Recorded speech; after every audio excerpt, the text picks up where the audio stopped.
আপনার ওয়াইফকে আপনার বাবা মা যা ইচ্ছা তাই বলে যাচ্ছে, কিংবা আপনার পরিবার থেকে কেউ আপনার ওয়াইফকে ছোট করে কথা বলছে, অথচ আপনি সেখানে চুপ করেছিলেন।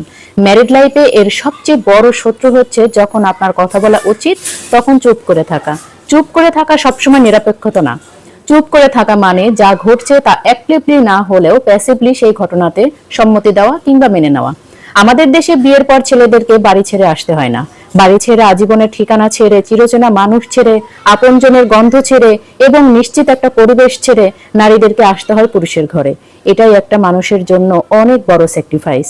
আপনি কি পারবেন যদি আপনাকে বলা হয় আপনার সবকিছু ছেড়ে অন্য একজনের বাড়িতে সম্পূর্ণ অজানা মানুষদের সাথে গিয়ে থাকতে? একদিন দুই দিনের জন্য নয়, সারা জীবনের জন্য। পারবেন কি? পারবেন না। কিন্তু যুগের পর যুগ নারীদেরকে সেটা করে আসতে হয়েছে এবং হচ্ছে। সব ঠিকানা ছেড়ে আসা মানুষটা যখন আপনার দিকে তাকিয়ে আপনার উপর ভরসা করে আপনার পরিবারের সাথে থাকতে চায়, তখন সুন্দর পরিবেশ দেওয়া, তার সম্মান নিশ্চিত করা এবং তার সেফটি নিশ্চিত করা আপনার দায়িত্ব। তাকে ওয়েলকাম করা আপনার পরিবারের দায়িত্ব। সেই জায়গায় যদি আপনার পরিবার ঠিক উল্টোটা করে, সেখানে আপনার অবশ্যই দায়িত্ব রয়েছে। সেই দায়িত্ব হচ্ছে তার সম্মান প্রোটেক্ট করা, তার ভয়েস হয়ে কথা বলা, আর ভুল থাকলে ঘরে একা ডেকে তার সাথে আলাপ করা।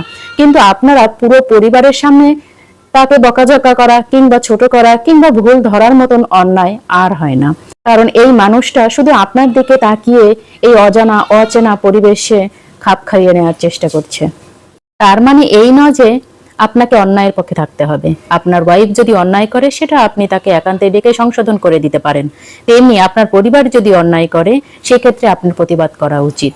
নারীরা শ্বশুর বাড়ি থেকে যে পরিমাণ বকাঝকা শোনে, গাল ফোলানো দেখে, হাজার দোষের কথা শোনে, তার 1% যদি পুরুষেরা তার শ্বশুর বাড়ি থেকে শোনে, পুরুষ কি সত্যিই পারবে তা হজম করতে?